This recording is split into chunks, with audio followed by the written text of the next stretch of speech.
Salut à toutes et à tous.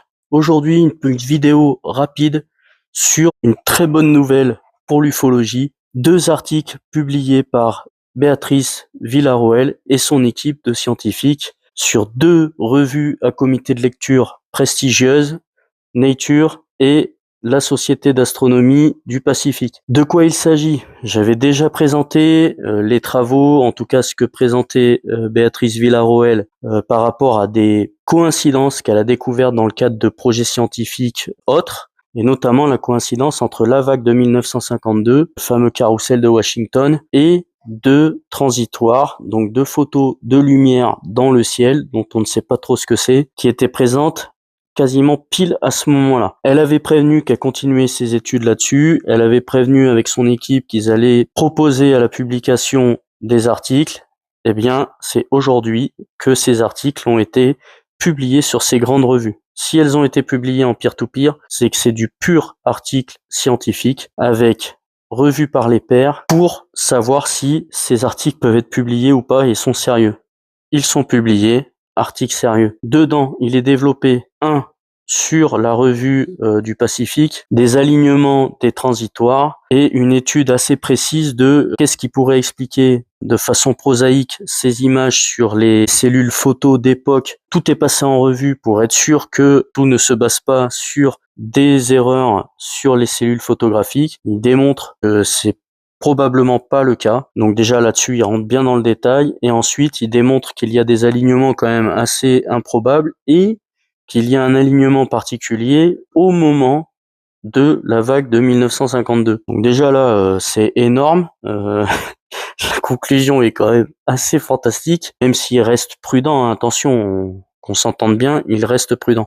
Mais dans cet article-là, ils répondent aux critiques qui avaient été faites par d'autres scientifiques sur ces fameuses transitoires sur les pellicules photos qui ont été récupérées, les pellicules d'époque. Et sur le deuxième article, qui est dans Nature, donc quand même une des revues les plus prestigieuses au monde, il démontre, en tout cas, il tente de démontrer qu'il y a une corrélation entre les essais nucléaires de l'époque, qu'ils soient américains, de l'URSS, des Anglais, plus de 200 essais nucléaires qui sont rentrés dans les machines pour les statistiques, plus les notifications OVNI de l'époque, donc grosso modo celles dont se sont servis le rapport Condon, donc toutes les observations Blue Book, du FOCAT, qui ont été compulsées entre 48 et 56. À partir de là, avec les transitoires détectés, ils arrivent à démontrer par la statistique que ça ne peut pas être une coïncidence, qu'il y a un lien entre les transitoires qui vont être détectés, les notifications OVNI et les essais nucléaires. Alors là, ces articles scientifiques-là ramènent, je dirais pas la preuve, mais de sacrés faisceaux de preuves qui vont cette fois-ci dans le sens des travaux du SCU, parce que le SCU a fait beaucoup de travaux sur justement l'étude de ces cas OVNI et l'étude non pas des essais nucléaires mais plus des emprises nucléaires où il y a eu des notifications. Donc ça va dans le même sens, que Hastings et son bouquin UFO and Nux. On est sur quelque chose quand même qui est assez énorme. Et c'est ça qu'il faut retenir, c'est que même en 2025, 60 ans après le rapport Condon, 70-80 ans après les observations qu'il y a eu dans les années 50, on a des scientifiques qui arrivent à montrer que il y avait, avant les lancements de satellites Sputnik, donc les humains n'avaient rien envoyé autour de la planète à ce moment-là, il y aurait une détection d'objets peut-être, parce qu'ils le disent, qui reflètent le soleil lorsqu'ils rentrent dans le cône de l'ombre de la planète Terre. Donc ce seraient des objets avec des surfaces réfléchissantes qui auraient envoyé ces signaux lumineux détectés par les scientifiques de l'époque dans les années 50. C'est quand même assez incroyable. Et surtout, c'est qu'ils ont été publiés sur des revues à comité de lecture.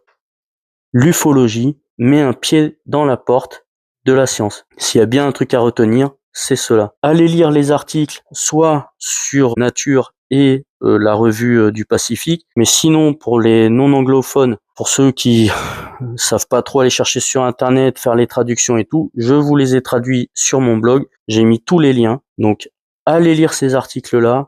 Aujourd'hui, c'est un grand jour pour l'ufologie. C'est un grand jour qui démontre que la science, si elle s'y attelle, peut obtenir des résultats sur le phénomène OVNI. Pour les UFO aigris là qui disent qu'il n'y a rien, que rien n'existe, eh ben allez lire là-dessus, allez démontrer que Madame Villarroel dit n'importe quoi, publier un article en comité de lecture plutôt que de faire des vidéos sur le tic-tac complètement barré, ou alors vous dire que l'ufologie est une religion. Franchement, l'ufologie là, on est en plein dedans. C'est pas l'ufologie des grudge avec ceux qui sont à fond dans Coulthard, Grudge et compagnie, et ceux qui sont contre à fond. Et tous ces gens-là, vous êtes pas dans l'ufologie. La vraie ufologie, les amis, elle est là. Allez lire les articles sur mon blog et partagez cette information qui est, je le répète, très importante. Bientôt, une vidéo sur les liens, les bons livres à lire. Bref, l'ufologie, comment je la vois, avec les sources et tout ce qui va bien pour comprendre un petit peu ce qui se passe dans ce terrier du lapin, bien barré parfois, mais au fond, très sérieux. Sa période.